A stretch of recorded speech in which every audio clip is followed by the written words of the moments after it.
Hello traders, welcome back to the next video in this series here, in this intro course to trading Forex and price action. This is a very important lesson. It's on building your trading skills, and I think this is such a critical lesson. After working with over 10,000 plus students, I've seen a lot of students repeat the same errors, either before they come to the course or as soon as they get into the course, or just even in their trading process. The first mistake that traders seem to make is that they treat trading as a game of information and not a game or profession of skills. And to kind of think about this in a different perspective, if I was to run an experiment where I take 200 traders, I'm going to split them in two groups, and I'm going to put 100 on one side and 100 on the other. And the first group of 100 traders, I'm actually not going to have them look at any sort of charts. I'm not going to have them watch any videos. I'm not going to have them actually do any trades on a trading platform for the first 6 months. I'm just going to have them read books, one book every single week on trading. So that's the first group, and that's going to be their learning process. Then I have the second group where I'm not going to have them read any books. But what I'm going to do is I'm going to teach them some very basic concepts, and then I'm going to have them practice those skills over and over and over and over again. So I'm going to take trading, and instead of giving them a lot of information, I'm going to teach them skills, trading skills, skills of risk management, skills of reading the chart, skills of understanding the price action.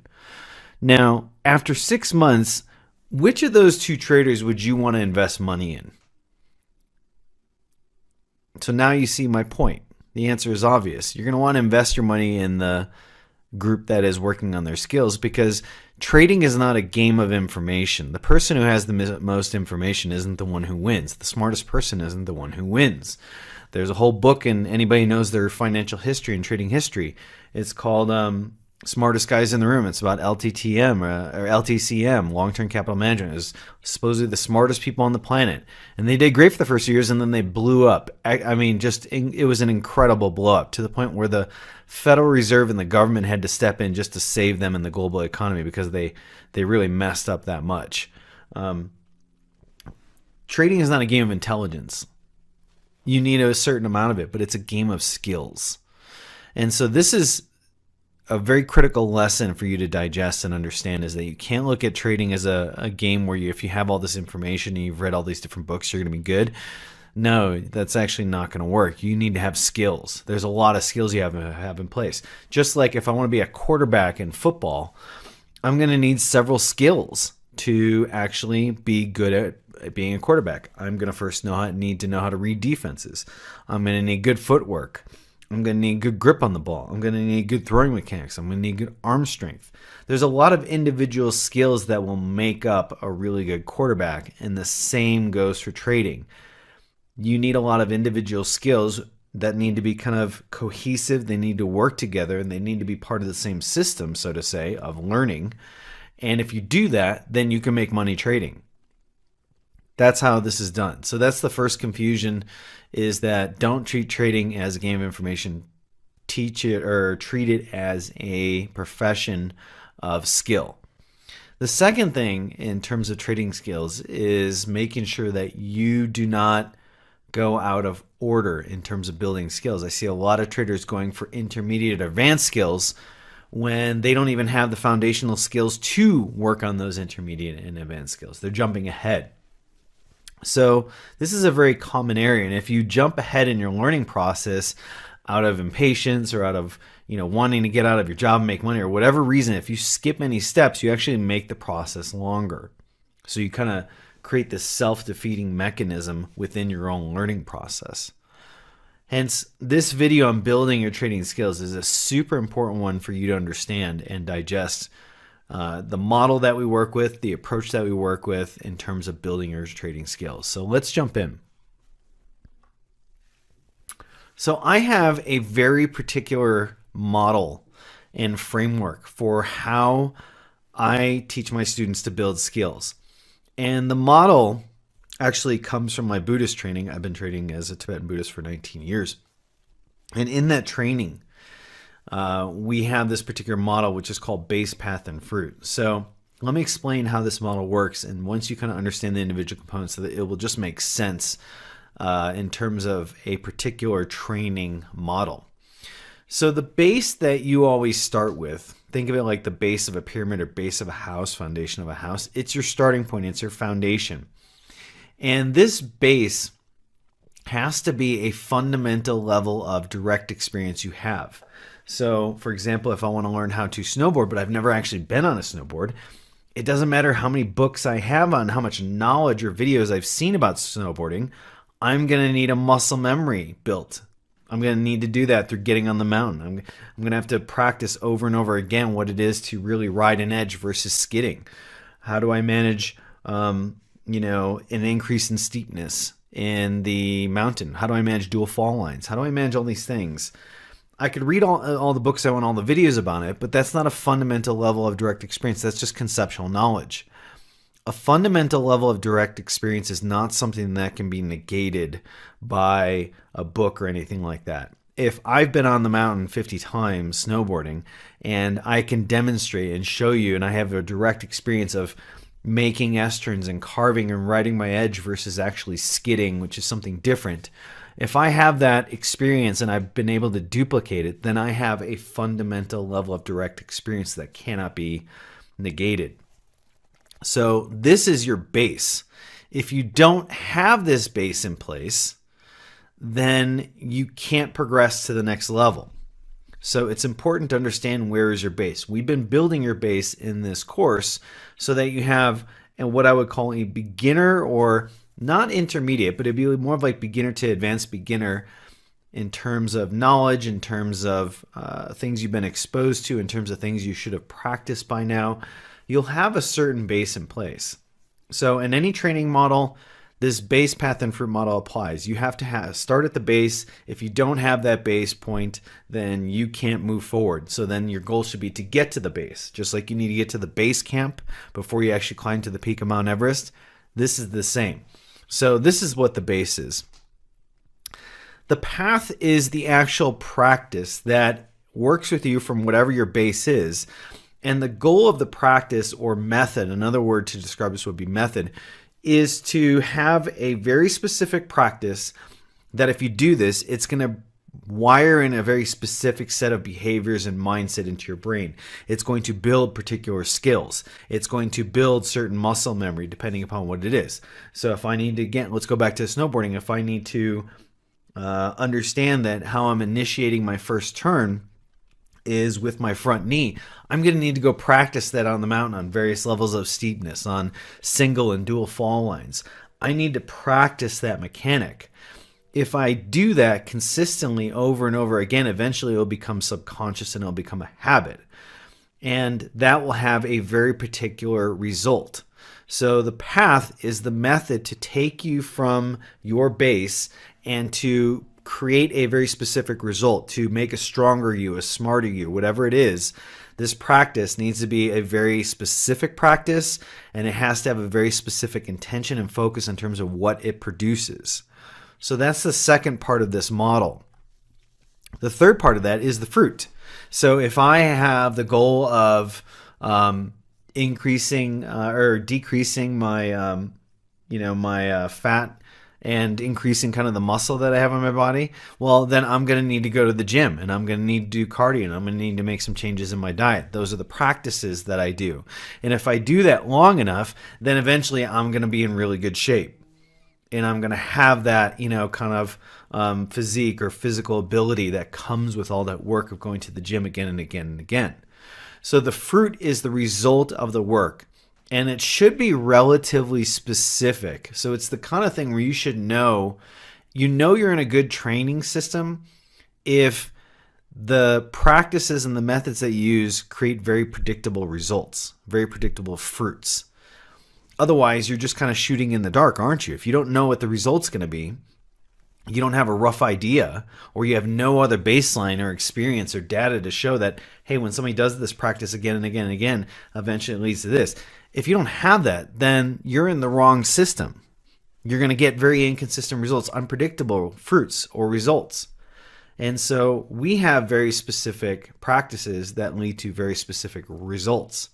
So the fruit is what you get when you do all that work. And this is super important. And when you understand this model and how we approach trading, you realize there's no way to skip steps here. You can't just go from the base to the fruit. It would be nice if we could, like maybe the movie Limitless, we take some pill and all of a sudden we're just like super smart. No, it doesn't work like that. That doesn't exist. Don't bet on that existing anytime soon. So you can't skip steps here. You can't just jump into the path and without having the base in place. So there's no way to skip steps here when you realize kind of how air and watertight this kind of model is in this framework of training. So now that we've talked about that trading is a skill-based endeavor, let's talk about the actual skills you're going to need to build. So this educational course is on building your skills to trade the Forex market, really any market, and we're using price action as a methodology to do that. Now, there are many skills you're going to need to build to become a really good and profitable and skillful price action trader. The base or the basics that you're going to have in place is you have to have a basic understanding of what charts are, candlestick charts. You have to understand how the time frames differ and how that has an effect. You have to have a basic understanding of technical analysis. You notice we've provided all that. We've kind of talked about all that leading up to this. So we built that base in place, but those are the basics in terms of price action. You can't just jump into trading skills without understanding what a chart actually looks like and what that information is communicating. The next step is the core skills of price action context, or what I call the 3 pillars of price action context. And so these are 3 individual kind of pillars or approaches to understanding price action context that individually are insufficient, but collectively they're totally sufficient. In fact, they're more than sufficient enough that if you can master these skills, you can understand price action on any instrument, any asset class, any time frame, any environment. That's how powerful these things are. But they're going to take time to learn, or you need time to practice that. So the intermediate skills, once you have the basics in place, are the core skills of price action context, the 3 pillars. Now, the first of those is the first pillar, which is impulsive and corrective price action. We've talked about this. Why is this the first pillar? So there's a couple of reasons why impulsive and corrective price action is the first pillar. The first thing is that when you start to understand what impulsive and corrective moves are communicating, they teach you to, by default, by looking at the structures and looking at these types of moves, they by default teach you to start thinking like a price action trader who's getting an understanding of what the order flow is behind the market. This is why we don't focus on 1 and 2 bar patterns, because 1 and 2 bars by themselves isn't going to communicate anything. And even the people who trade 1 and 2 bar patterns like pin bars and inside bars and all this, even they admit those 2 bars or 1 bar or 3 bars by themselves are meaningless. The context is what makes them more powerful. Well, if you're implicitly admitting that the context is what makes 1, 2, or 3 bar patterns more powerful, then shouldn't your first and primary skill or focus be on learning how to understand the price action context? Seems obvious. In fact, once you start to realize that, you actually ditch the patterns because you realize that studying the structures, studying the gestalt, studying these 3 pillars is the foundation for all the other skills you need in price action. It helps you understand price action on a deeper and deeper layer. There is no limit to the depth that you can understand price action by working on these skills. So that's why it's just such a ludicrous idea that your strategies are going to be 1, 2, and 3 bars, and you should focus on these patterns. Oh, but they're not useful unless they're in the right context. And even then, the context is more powerful than those, 1, 2, 3 bar patterns. You see kind of how ludicrous this idea is and how ridiculous it is. Your goal as a price action trader is not to focus on candlestick patterns. You're not a candlestick pattern trader. You're a price action trader. That means you understand the price action and you're able to get an understanding of what the order flow is behind that, so you understand what's happening in the institutional market with the larger players, the ones who are actually driving the market. It's like kind of getting an insight. It's like being a surfer and having some sort of tools or machinery that's going to tell you what kind of waves are coming your way and how fast they're going to come, or slow, or how big or small. Tell me that wouldn't be an advantageous tool as a surfer to have that. Like you're out there in the water on your board and there's like this little screen on your surfboard and it's basically telling you, hey, these waves are coming at this time, or you should watch it. They're on their way. They're going to be big. They're going to be small. Whatever. That would be a very powerful tool. That's what it is to trade price action, is to be able to understand what's happening in the market, in the large players who are controlling it, who are creating the order flow and creating that price action. Because we're directional traders, we're trying to profit on the market going up or down. So we need to know who's in control and who's not, which direction is more likely, which is the line of least resistance. We need to know these things.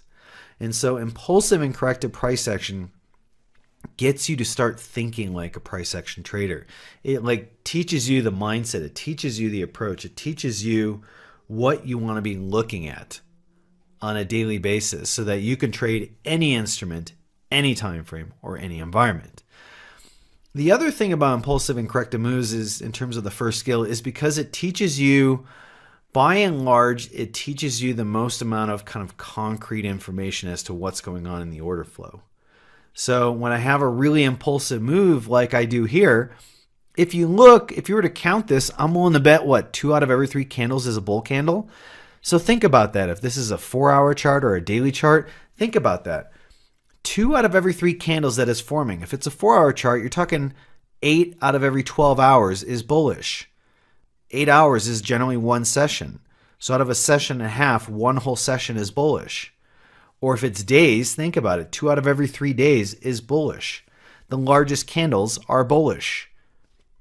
Most of the wicks are to the downside, which means that the market is trying to go down and it's rejecting those prices and shooting it back up. That's a lot of information there. There's a lot of concrete information I can understand about the order flow by being able to read an impulsive move. And the same goes for a corrective move. Hey, there's no directional control right now. It's a lot of small candles. There's large candles on both sides of the market.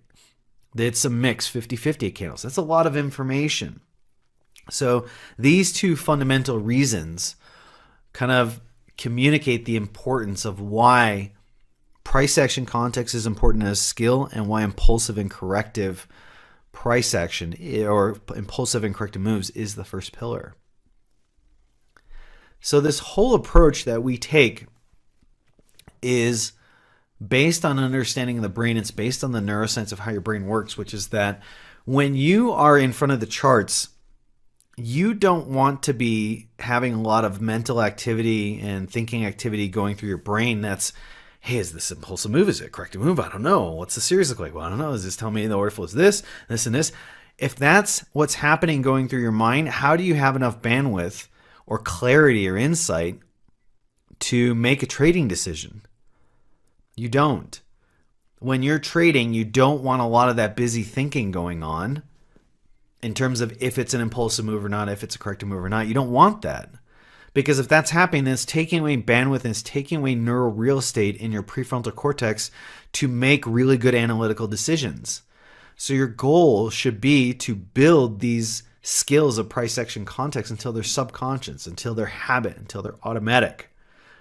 So I don't need to think about, when I pick up the guitar or jump on the piano, hey, is this the A? Is this the C note? What key is this and what's the pattern? Like, I'm not thinking about that.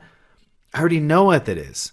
My hands know where to go because they've learned these keys inside and out. So when I'm reading the sheet music or reading the notes that I'm supposed to be playing, it's super easy. I don't have to think about it. This is how trading has to be. You have to build your skills to their subconscious. This way it frees up the bandwidth, and it kind of releases the energy going through your prefrontal cortex to be available for making good analytical decisions, to understanding the risk, to analyzing, the risk versus reward. There's so many things that your brain needs to have bandwidth available to do, and if you don't have the skills in place, then you're going to waste a lot of cognitive and mental activity and bandwidth just to actually decide if this is an impulsive or corrective move. So your goal should be to build your skills until they're subconscious, until they're habit, until they're automatic. And the best way to do that is through a trading simulator. Our model for learning trading is very straightforward. You start on a simulator, then you work on demo platform, and then you work on live. And so the best place to start is a trading simulator. Just like for an airline pilot, the best thing for them to start with is not jumping into a plane, but actually getting into a simulator to make sure that they have all the skills to be able to read all the instruments and adjust them correctly. It's the same thing for you. The best way for a golfer to become a professional golfer is not just jumping into a tournament right off the bat after they've learned how to swing a club. It's getting on the driving range. It's then getting on the putting green. It's then getting on the chipping green. They're working in a simulated environment to build these individual skills. Once you've done that, then it's time to kind of move into a demo account. Now we're kind of synthesizing these skills together and trying them on a charting platform in a live market with a demo account, which reduces the psychological stress of dealing with losing and winning your own money, takes that away and just says, look, we're going to show you the exact prices that professional traders are seeing right now. The only difference is you're not playing with real money yet. So go practice your skills and show us that you have consistent behaviors. Show us that your execution, your mental execution is consistent.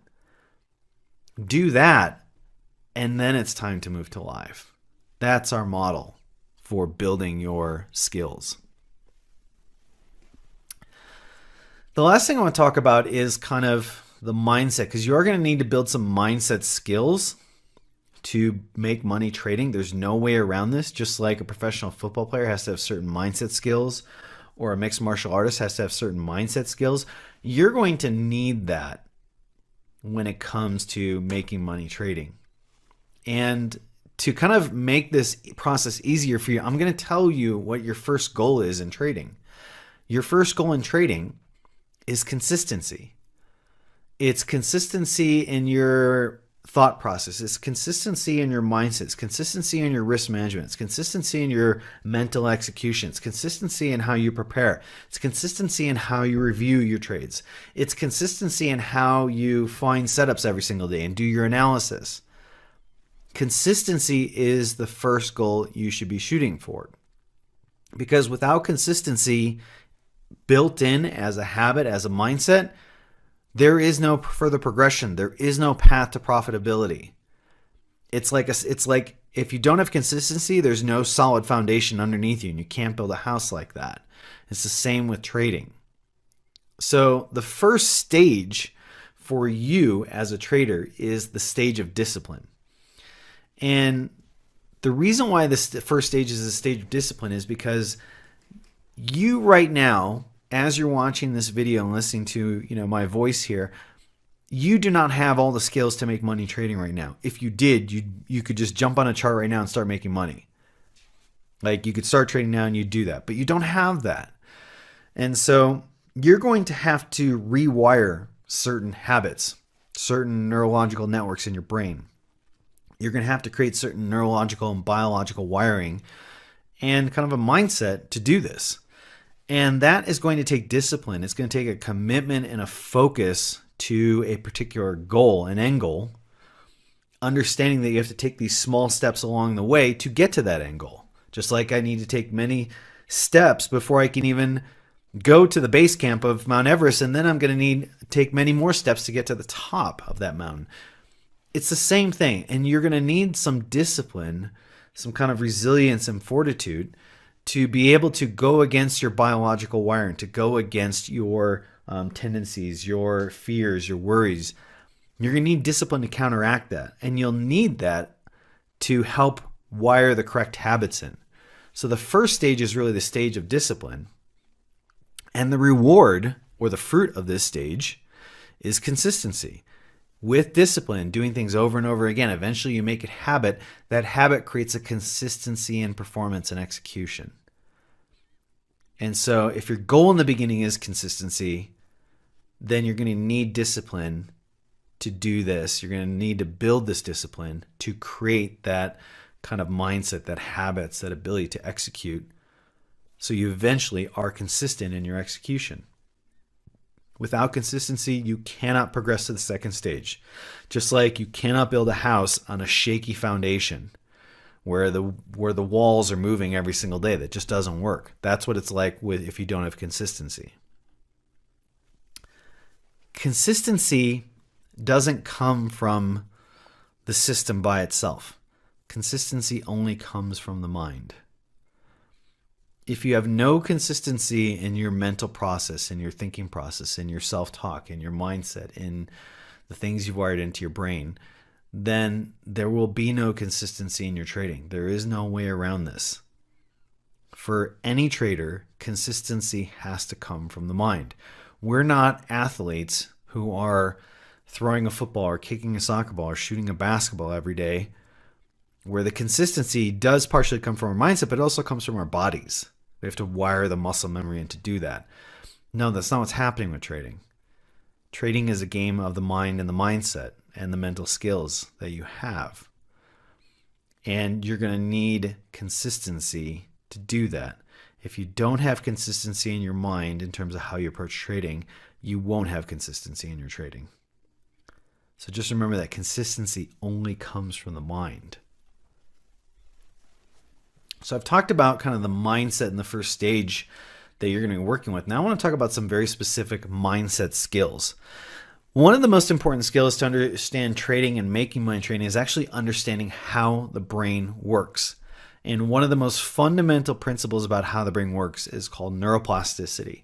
The best way to understand neuroplasticity is the brain's ability to rewire and reorganize itself and structure and in wiring, and so that you can learn new habits. It's how we learn. It's how we evolve. The phrase or the best statement to understand this is neurons that fire together, wire together.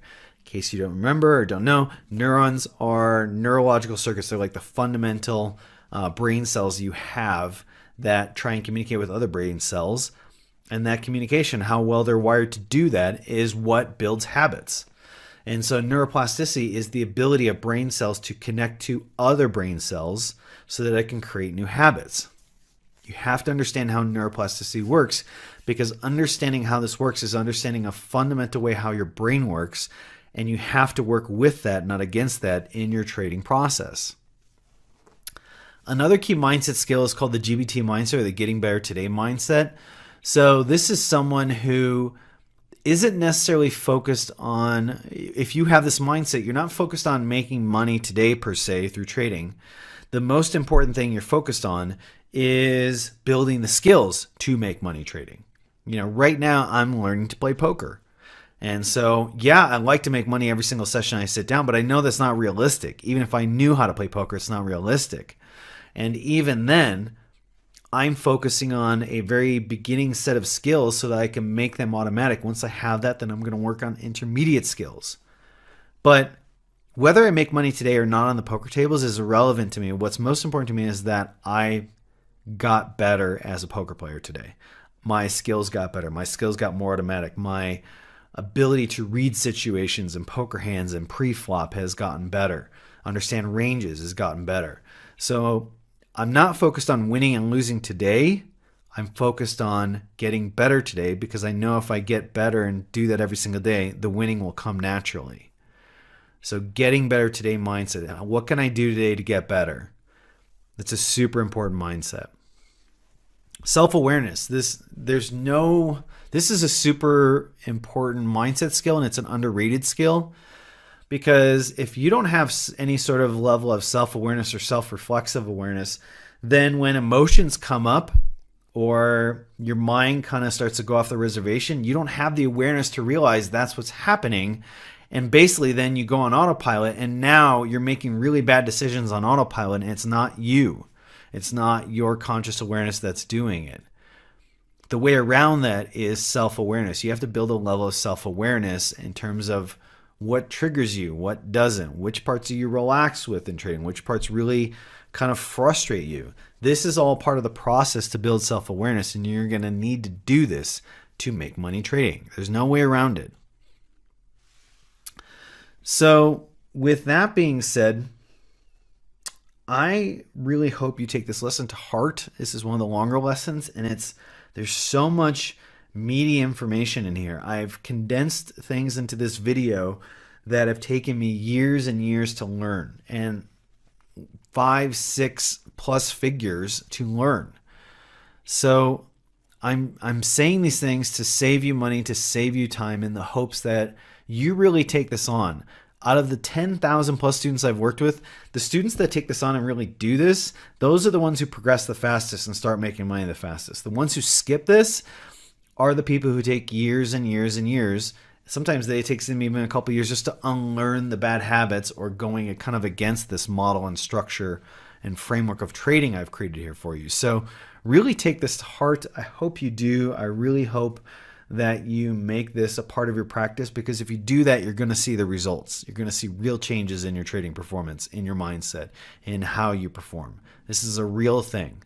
So with that being said, I hope you enjoyed this video, and I'll see you in the next lesson.